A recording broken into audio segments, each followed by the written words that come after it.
The broadcast is now starting. All attendees are in listen-only mode. Hello, everybody, and welcome to today's webinar, Paid Search has Changed, 3 Ways to Keep Up in 2017. My name is Michelle, and I am just here to get things started for today before passing things off to our presenter. So just before we get started, a couple of logistics and just a little bit more about WordStream for you all. Hopefully you guys are familiar with WordStream. If you're not, we are just basically your one-stop shop for everything PPC. We have tons of free tools and free resources, as well as some paid tools and software to help you get the most bang for your buck out of PPC management. And now a little bit more about the logistics for today. We will be distributing an email following today's presentation that has a recording of the presentation along with the slide deck, and you can feel free to share that with your colleagues, your teammates, your boss. Let them know what you learned today.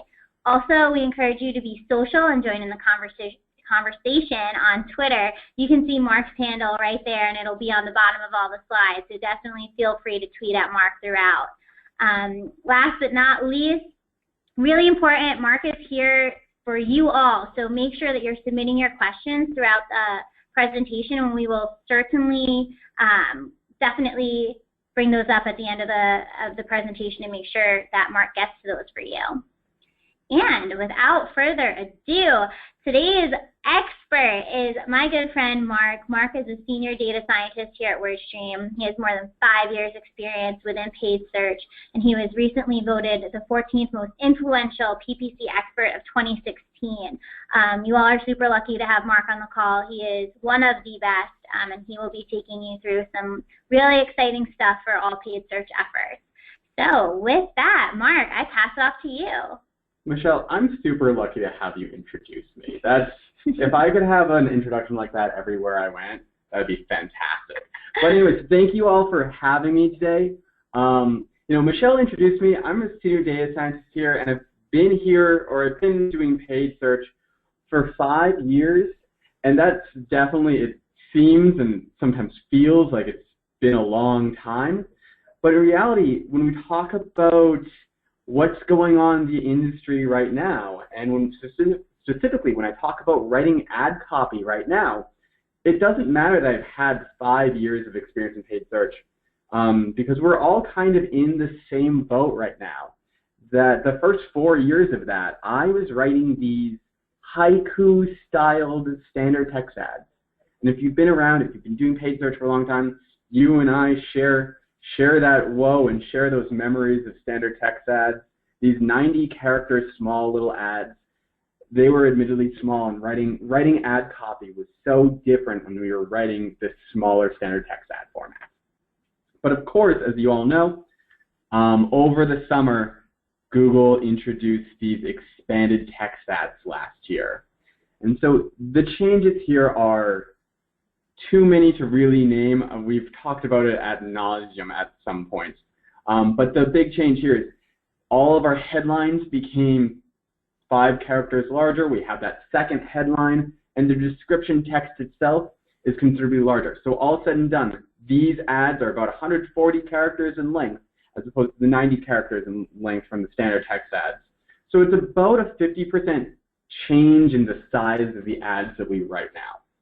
And I remember just meeting with my team last year and talking to clients and all of that stuff. The industry as a whole was so excited to get a hold of these, to write these new ads. There was so much more we were looking forward to saying. But once we got them, we noticed that advertisers saw an average click-through rate boost between 15 and 20% when transitioning from the standard text ads to Google's expanded text ads. And so lots of people were really excited. Of course, bigger ads, people were expecting better click-through rates, and by and large, most clients saw that. Obviously, when they were brand new, that click-through rate boost was a little higher. I think I had it at 28%, but over time, still seeing the fact that that click-through rate boost is considerably larger for clients who are making that transition later on. And even better than that, when Bing released their ETAs in, I believe, October, people were ecstatic to find out that Bing's expanded text ads performed 20% higher click-through rate than AdWords's. So people saw a 20% gain or 15 to 20% gain in Google, saw an additional 15 to 20% gain in Bing by using those expanded text ads. But that's not a complete story of expanded text ads. I know that if I were to poll people, or if you talk to any paid search practitioners on it, it wasn't always a positive story. That yes, on average, we saw people do better, but there were as many examples of people who did slightly better as there were people who did not do as well. All said and done, the average clients saw an average click-through rate boost of 15 to 20%, but 1 in 3 English-speaking advertisers struggled and saw a decreased click-through rate after transitioning to expanded text ads. And so that's a 1 in 3 actually made this change and saw a decline in their click-through rates. And that means, just by the law of averages, that 1 in 6 saw a fairly mediocre click-through rate, less than 15%. So, you know, that was an interesting statistic when I was really looking at the data all of last year, that on average people were making this improvement, but so many people were still struggling to do well with expanded text ads. And I believe that it comes down to where our mindset was when we first saw it. You know, Google, when they announced expanded text ads at their Global Performance Summit, they gave us this before ad, the standard text ad for Guitar Center, and this expanded Guitar Center ad. I'd ask people at the event if they noticed a difference. And at the time, we all thought, okay, second headline, slightly longer text, yeah, absolutely, there's a difference there. But I'd really argue that there is none, particularly between these two ads. That second headline that everyone was very excited to see, here Guitar Center, major brand, used the destination for music gear. And that didn't really, you know, add anything to the ad. Or the last line of their actual description text, online or in store. I mean, again, if this is a search for Guitar Center, I'm fairly clear of the fact that, like, yes, that is going to be online and in store, and that's the destination for music gear. I'm currently searching for that. You're just kind of reiterating what I'm searching for. And I think that this is a problem that has gone on in our industry for a while. So when we talk about when standard text ads were created, AdWords launched the standard text ads in the year 2000 when they first released AdWords. And if you remember, like, I'm going to slightly date myself here, but if you remember, like, signing on Google and doing searches in the year 2000, or if you remember anything about the early 2000s altogether, you remember that Geico had those so easy a caveman could do it type ads. And we were really, that related well to us at the time. That when I wanted to go online and I wanted to search for car insurance, I likely just searched the word car insurance. And then I was effectively looking for matches to that keyword when I was looking at ads or organic results. Is that if I search for car insurance, I type in that caveman-esque search of car insurance, and then I get ads that read back car insurance, and I check that off, be like, that's a match, and then click on one of those ads. But what we've seen a whole lot as of recently is that the language in which we use to search has definitely changed over the past decade. So when we talk about long-tailed searches, you know, for a long time in SEO and paid search, we talk about optimizing for the long-tail search and the fact that, like, ooh, it's a secret cache of good quality keywords. But what we've kind of been happening in the background over that period of time is that while this was once this very small minority of traffic, about 2008, about 1 in 5 searches was a long-tailed search. Now we're seeing the fact that today, about 2 in 3 66% effectively, or 61% here, of searches are these long tail searches. So it's not that we're going online and using these short, caveman-esque keyword car insurance searches. We're really engaging with the internet and with Google very differently than we were when we were writing those standard text ads. And so our search has evolved. We've learned to search better, and we expect more specific answers from our searches. So I'm unlikely to go online and start my search with car insurance. I'm likely going to search online for Chief car insurance, or Massachusetts car insurance, or Boston car insurance, or more details specific to myself. I'm going to expect the results I get to be more specific to me as well. Not only that, but I'm also searching more frequently than I was in 2000. I'm not going to my desktop computer, signing on AOL, going through, hearing the hymn of dial-up internet. I'm on my laptop, I'm at work, I'm on my phone, I'm on the couch while I'm watching TV. I search more frequently, and I search several times completing the same task. So I'm not just searching for car insurance and then buying car insurance, but I'm searching for buying a car and getting a car insured and car insurance, and then I'm later on searching for young adult car insurance or Boston car insurance. And my search is evolving throughout the course of the process of which I'm looking at myself. And then finally, and most importantly, we're increasingly searching more conversationally.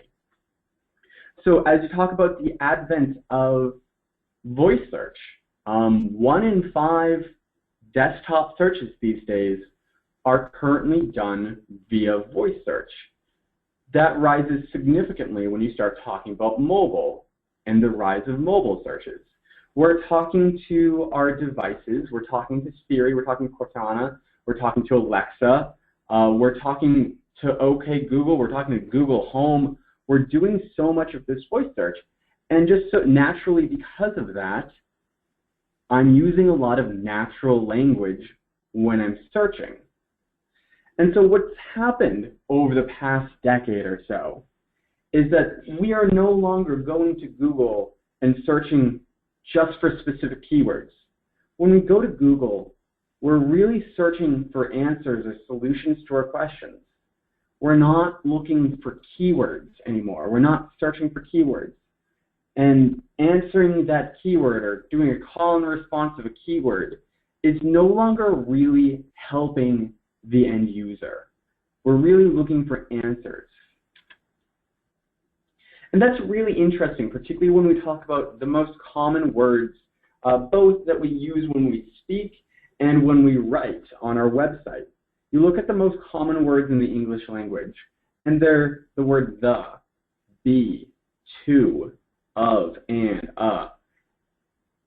and yet, those are the most common SEO, the words on our content on our landing pages. They're the most common words in our search queries.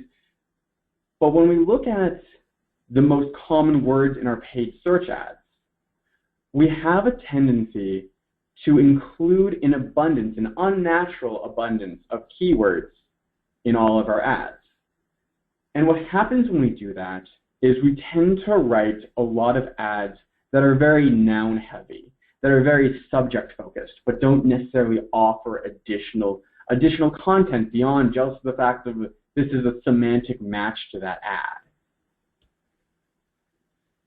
And so a lot of this comes from us thinking about quality score. And we know that, yes, keyword relevance is a portion of quality score. But what more importantly is we see that keyword relevance is the least important component of quality score. I don't believe in 2017 that people struggle with including a keyword in their ad. Nowadays, I almost think that people are too good at including only keywords in their ad.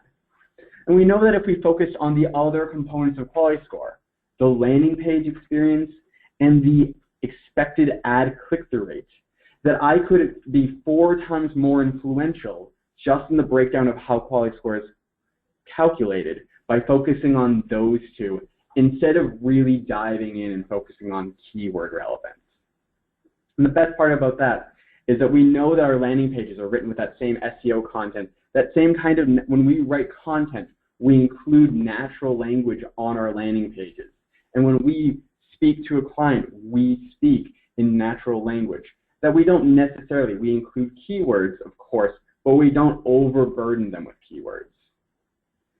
And so what we see happening is just because people have gotten this routine of keyword stuffing in our text ads for so long, we really struggle with writing meaningful ads. That this ad, it's longer than standard text ad, but flat rate airport taxi, Boston Logan airport taxi service, easy online reservations, get info. I don't need to tell you what keyword they wrote that for. You can take a stab at assuming that I searched for airport taxi and got this ad, but it doesn't actually answer my question. It doesn't actually value prop gotaxitologan.com versus its competitors. It doesn't even, there's 4 lines of text in here, and there is not a single complete sentence. And searchers, as they become more conversational, as they become more adept in terms of what they expect from Google and the technology they use, they're going to see these keyword stuff, fakely, poorly written ads, and they're going to expect considerably better from that, from us as advertisers. And so it doesn't necessarily take a keyword, it doesn't necessarily take additional characters to write a memorable ad. Effectively, you need to inspire them to take action. And you'll see that most people will respond well to natural language in that case. And so, when Nike sells ads, their slogan is just do it. They don't sell, their slogan isn't like buy shoes, or they're not trying to sell me the newest sneaker with their slogan, or that they don't include exactly what their product is in it. They include this call to action, just do it. And what's fascinating about that is it's a sentence that has no nouns in it. And that's why it's so applicable to everything. Just do it is just an adverb, a verb, and a pronoun. And so when we talk about writing new ads for 2017 and beyond, as voice search is going to continue to become a thing, as conversational search is going to continue to become a thing, as contextual search, image search is going to take a rise, not only 2017, but in 2018 and 2020, and by 2030, when we all have chips in our head and we don't even need to say words, we're just going to read our train of thought, I'm sure. You're going to write ads for your audience. And a good way to kind of get in the habit of writing ads for an audience and to speak to more natural language is to write your ads with pronouns. Pronouns are going to force you into that natural language. And pronouns are going to force you to write with your audience in mind. And so some brief studies on the 3 most powerful ad pronouns in the search space. The 3rd most powerful pronoun you'll see is the pronoun we. And we is versatile. We says that we're on the same team, and it allows me to bring in my humanity. It allows me to bring in the fact that there's a team of people behind this ad, behind my service. We is particularly powerful when you're selling a service that requires expertise rather than a keyword. So think legal, think auto, think any kind of major service, medical, where you're not really searching so much for a response to your keyword, but you're looking for someone to take beyond what you know. So recently had a client rewrite some ads with that in mind. They used to be writing the engine running rough, get that misfire diagnosed. And there's a bunch of industry-heavy terms in that. And so that ad did not perform well. It had a 0.25 click-through rate on the SERP. But so they kind of rethought their ad towards their audience. And thinking about their audience, we know the fact that, some of us, if you're out there and you can fix a car and you can do everything that, simply put, this city boy can't do, then congratulations and good for you. I appreciate your service. I know if I'm searching, if I have a problem with my car, I'm going to go straight to the SERP and I'm going to trust an expert to look at this. And I'm looking for someone who can speak my language. And that's exactly what they did. Love the car, need an engine, we can replace the motor. We install, rebuilt, or used engines to get you back on the road. So they really wrote it with the word we in mind, and it's a much more naturally sounding ad. There are very few nouns in that sense, or not, there aren't a lot of nouns in that sense, but there's a natural amount of nouns in that sense.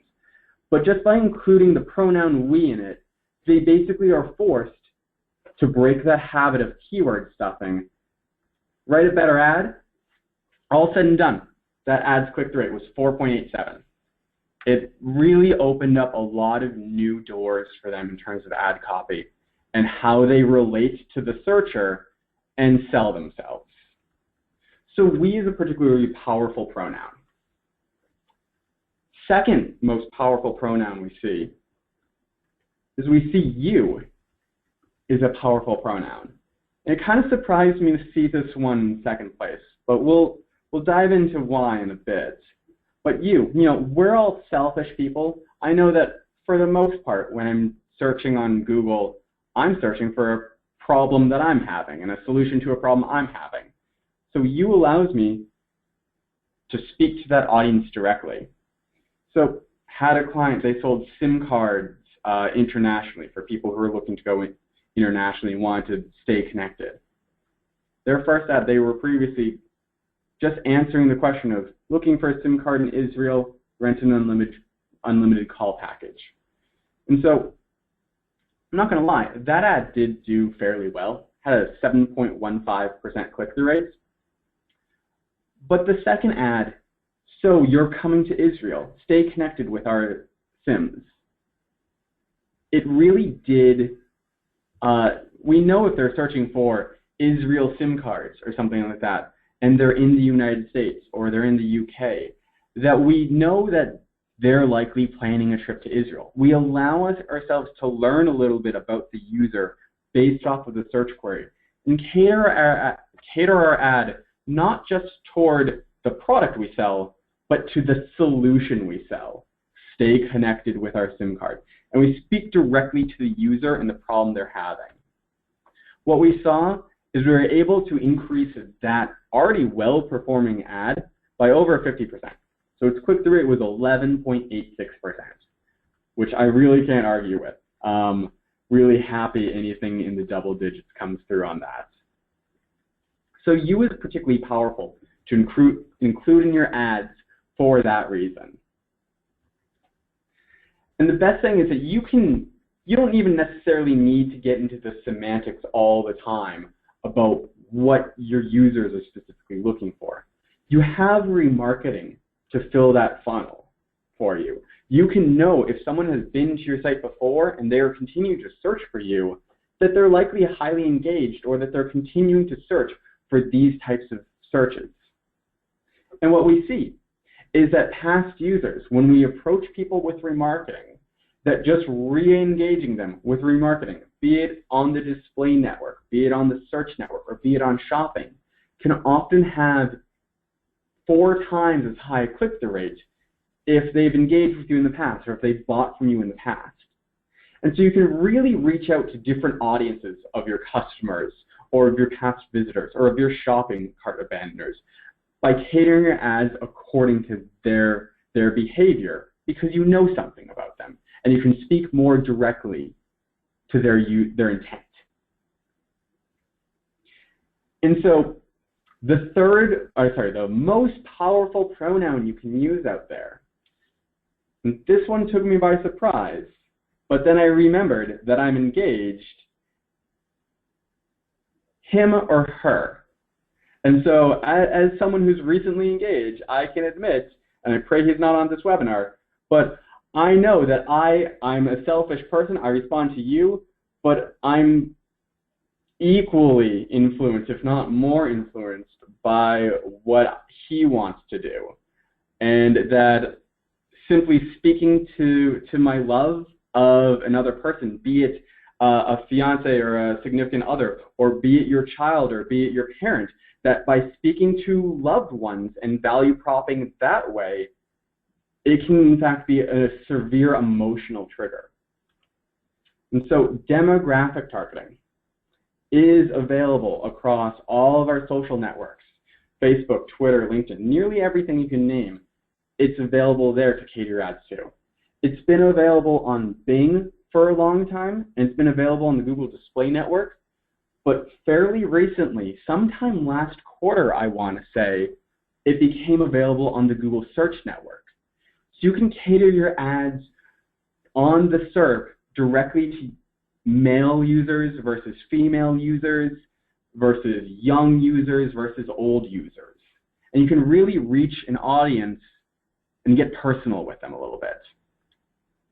And so I recently had a client, they're a florist, and Valentine's Day just happened.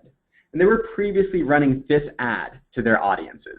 Special Valentine's Day gifts, 100% smile guaranteed, spend $100 and get a free box of chocolates to sweeten up his or her day.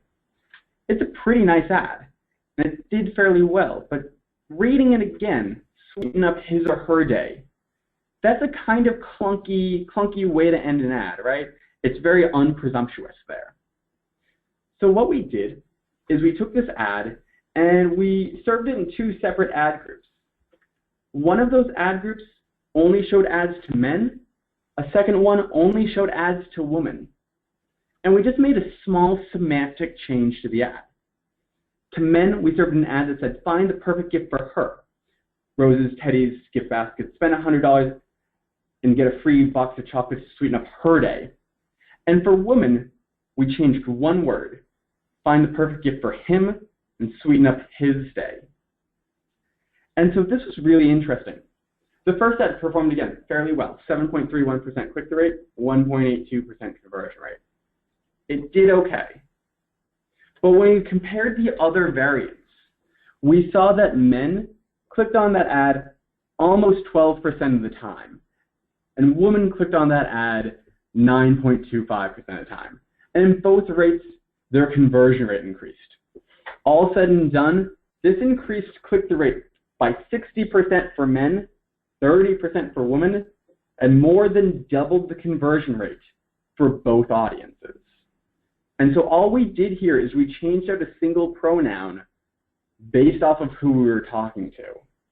And this is probably the biggest thing you can do in your accounts today is go in. I think that demographics research is brand new, but it's probably one of the more exciting things going on in paid search these days. And so not only can we speak to all of our audiences, but we can also make it a point to speak to all of our audiences across all of their devices. So we're increasingly becoming mobile. I'm currently in a room with a desktop computer and I'm presenting off of that, and that's great. But looking at some of the performance statistics right now, I can tell you guys that 40% of you guys who are watching this webinar are currently watching on your mobile device. And so that speaks volumes. We're a very B2B kind of business, but that speaks volumes as to what's going on in the industry as a whole. When we look at the share of ad impressions on SERP, for people who have been advertising on all platforms over the past couple of years, we see that in January of 2013, mobile was a fairly small game, that mobile made up about 12% of impressions from our ads, but that's consistently grown over the past few years. Last year, it overtook desktop, and now the majority of our ad impressions are going to mobile devices.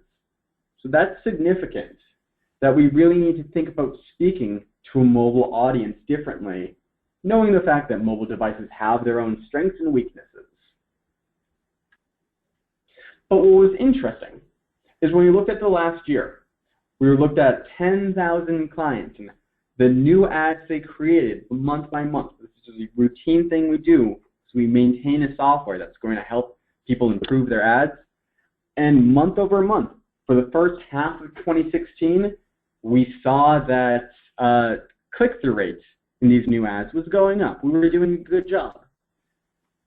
But then in July and August, we suddenly saw that mobile click-through rate took a dive, and really people struggled on mobile all of a sudden at the end of July. And July was significant because Google's expanded text ads were released at the very end of July. So what we saw is that people who were making expanded text ads, although, again, they were doing on average 15 to 20% better on the whole, in mobile, they really were beginning to struggle again. It was a problem that we had not seen in several years, and there's a little bit of a reason why. Writing mobile preferred ads when we had standard text ads was a fairly easy process.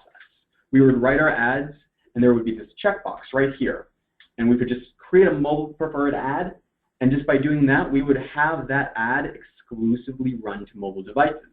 So we could use different language for people who were searching on their phone versus people who were searching on their desktop, and really cater the language according to what they were searching for. Speak to the audience. But when we started doing expanded text ads, most notably was the lack of that feature. So that ad you wrote for desktop was the same ad that served on mobile. And people really had to think about how or who do you write these ads to. And so with the lack of a mobile preferred ETA, we saw a lot of people struggle on mobile in an expanded text ad world. Well, luckily for us, as of the end of January, so it's been about a month now, Google introduced the if function. And so this is new on Google when you're writing your expanded text ads, is you can include an if function and specify different variants that you want to include in your ad for if someone is searching on desktop versus mobile, or if someone is on a remarketing list versus not on a remarketing list. And you can use this to cater your ad copy accordingly. So if I want to write something slightly different, if I want to offer free shipping for mobile users, I could write my ad and then include the syntax bracket equals if parentheses device equals mobile, and then include that free shipping on mobile orders language. And that language would only show up if that person was searching on mobile. Otherwise, it would show this other text, this free shipping on orders over 25 text. And by being able to go in and write these specific mobile call to actions, or these specific mobile language options, the difference of click versus tap is pretty significant actually when you're on a mobile device. Tap is an action I do specifically on mobile or a tablet, versus click is something I do with a mouse on my desktop. That small semantic language speaks to users better and allows us to really relate to them in their current environment. But best thing that we can do, and we still can do, is use mobile ad extensions to cater our offering to mobile users. So we still have site links, and we have call-out extensions and call extensions, all of this stuff. Nothing's changed in the ad extension world. But what we still have is we still have that device preference. We can create a mobile preferred site link. We can create a mobile preferred call extension. We can create a mobile preferred call-out and hype out different things based off of the fact that they're searching on their mobile device. Knowing that they're on their mobile device, they're looking for different solutions and different things at the time. They're not necessarily going to want them to download a white paper or something along those lines. I can use this device preference to really cater my ads more accordingly and make that ad experience a more positive one for someone who's searching in 2017, not 2002. And so to recap real quickly, knowing the fact that people are using this longer and more natural language to search, we should really have our ads reflect that language and read more naturally. what I want to steer away from is I want to steer away from the keyword stuffing practices of 2004 or 2005. SEOs got wise to that, and SEOs had to stop doing that a couple of years ago, and now it's our time to follow suit. We want to write ads with our audience in mind. So using pronouns is a very natural way to do that. But specifically, think about writing different ads to different people in your remarketing lists or based off of their demographics. And finally, revisit your ETAs and include if statements so that you can speak more naturally to mobile users.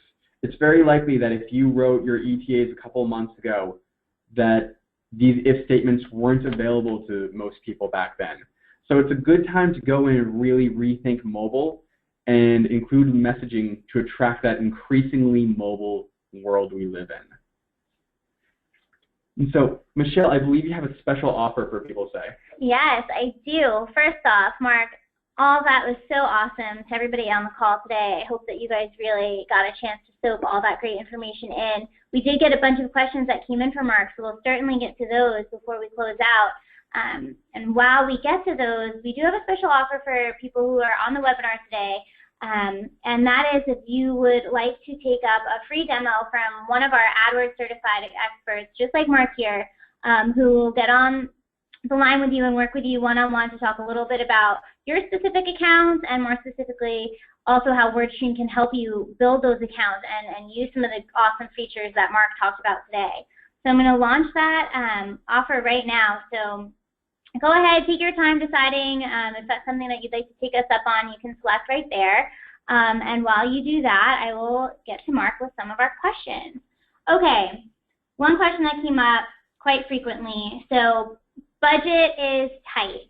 Do you have any, and I know this is a loaded question, but any kind of general advice for kind of getting the most bang for your buck? Yeah, so budget's a slightly different question than writing effective ads. Budget is going to come down to a matter of resource allocation. So a big thing that you're going to think about when you think about budget is you want to make sure that your best performing, at the end of the day, your best performing keywords, your best performing searches have the most budget attached to them.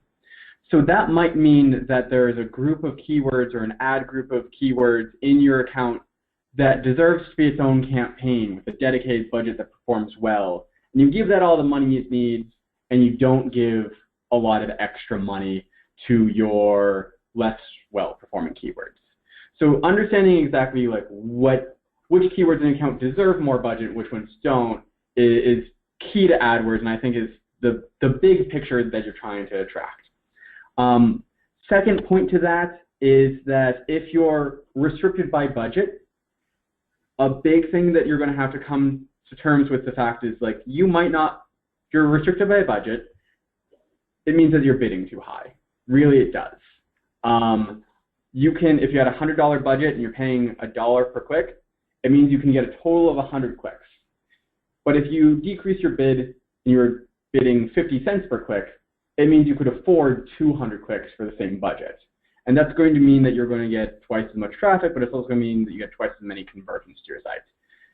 It also means you're going to be further down on the SERP, yes, but I mean, no one's ever run a business by being number one at the SERP. You've run a business by getting more leads and by getting more traffic to your site, and that's really the end goal, and that where you sit on the SERP is just a proxy to that. So I think that a lot of this is going to come down to identifying what your budget is, identifying what does well in your account and promoting that, but everything else you're going to kind of have to accept the fact that, okay, this does not perform as well, I'm going to pay less for this traffic and make the most out of the budget I have.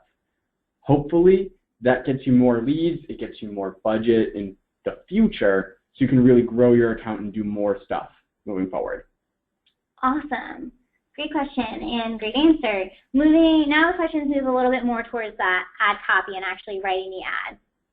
So one question, you talked a little bit about the emotional trigger and your personal experience of using like the him, her pronouns. We had a question come in, does that work across every industry? This person specifically is in software. Should they be trying to use these emotional triggers? Yeah, so I mean, you're going to know your industry and you're going to know your perspective, your persona customer better. But still, when if I talk to prospects, I talk to prospects, and they still have personal motivations for the things that they do. And that's not unique. Like, it's particularly unique in the florist industry because searching for Valentine's Day gifts, I'm particularly romantically inclined, of course. But even speaking to software people, at the end of the day, that person has a boss, or they have goals that they have to reach. And so it might not be a matter of him, her. You don't necessarily know the gender of your boss or what that, but you do want to speak to their motivations. They want to look good to their boss, or they want to reach a sales goal or something like that. And so the pronoun you still works pretty well there. They is a particularly powerful one if you want to be ambiguous. And that, part of this, yes, we don't have every bit of semantic data on who is reporting to who and all the relationships in their life, but you can begin to make generalizations around he or her and where some people naturally sit in certain industries. Gotcha. Okay, we have a question here, kind of specific, but I think is a really good, just kind of general idea as far as it goes for testing out different headlines or descriptions. Mark, in your opinion, is it better to test out 3 ads with different headlines and the same description, or 3 ads with the same headline and 3 different descriptions? Absolutely headline. Particularly as we talk about more things coming out of Google. The description text isn't necessarily always going to show incompletion. There's a lot of truncation errors. There's a lot of line breaking that you're going to get out of description text, that it's less important for people to really nail that. That when I focus on ad copy and I focus on the ad copy testing, I spend about 80% of the time focusing on those 2 headlines and whether or not, okay, does this message work better in headline 1 or headline 2, or should I flip them, or what do I do? Description text is absolutely important, but it's literally a smaller part of the ad when it's on the SERP, and more people are going to read the headline at the end of the day. Particularly if you want people to click on the headline, you want them to be more engaged with that part of the ad as opposed to the description. Gotcha. Awesome. This is, again, has to relate to the pronouns that you were talking about. So this specific question came in. It's a single person service. Mm-hmm. So it's one person providing this service. Should they go with the pronoun I, or should they go with the pronoun we? I think that, oh geez, I just used I. But I believe it's appropriate to use we. And you can call it the royal we or the professional we. I think that, if you use a singular pronoun like I, you're kind of highlighting the fact that you're alone there. Whereas we suggest some kind of team. I understand that might not always be honest, but even you talk about like a lawyer, and lawyers have a team in-house of not necessarily other lawyers, but of other legal professionals and of other paralegals, and even your receptionist and everything counts as your team, and they make you a better company. So generally, if you feel comfortable using the word we, even if you're personally going to be doing all, if not the bulk of the work, I'd still probably steer more towards we and use it in that like kind of royal we at WordStream, or we at Johnson and Feingold Law. Gotcha. Awesome. Thank you, Mark. All right, we've got time for just one more question. This is kind of just a combination of a bunch of different, more granular questions that came in. Had a lot of questions about the demographic targeting, whether it's based on the geographic location, gender, whatever it might be. Mark, even if a business is small, what's the value in this? Is it super, super important that people are using this? Is it going to be worth it for their business? I imagine that Google over the coming years is going to invest a lot of resources and a lot of time building out products around their audience. That Google has kind of exhausted the number of things it can do with just the semantics of a keyword, that moving forward, again, as you talk about it becoming our personal assistant, and as we entrust the world on our phones and on our desktops and all of this, that Google is going to become more personal and it's going to know more about us as a whole.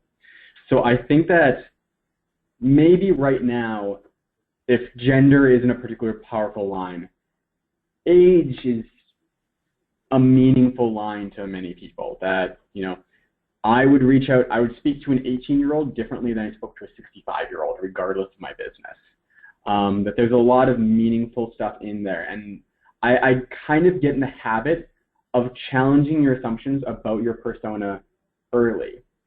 That I have a client and they sell shampoo and hair conditioner. And you would think that's a primarily female client business. But by looking at this demographic information of who arrives at their site, who sees their ads, who converts on their site, they discovered that 40% of their sales come from men.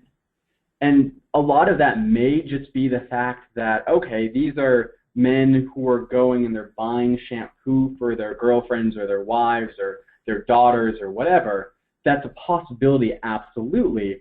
But that doesn't mean that your customer and your consumer are the same person. That there's a lot in terms of your buying persona that you'll discover by kind of beginning to play around in this.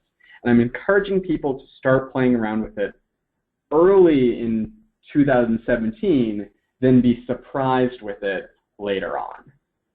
Awesome. Really great advice, as was all of your advice throughout today's presentation. So again, big thank you to Mark. That's all the time that we have for today. But for everybody on the line, check your inboxes. You will receive an email following the conclusion of the webinar with the recording, along with the slide deck of Mark's presentation.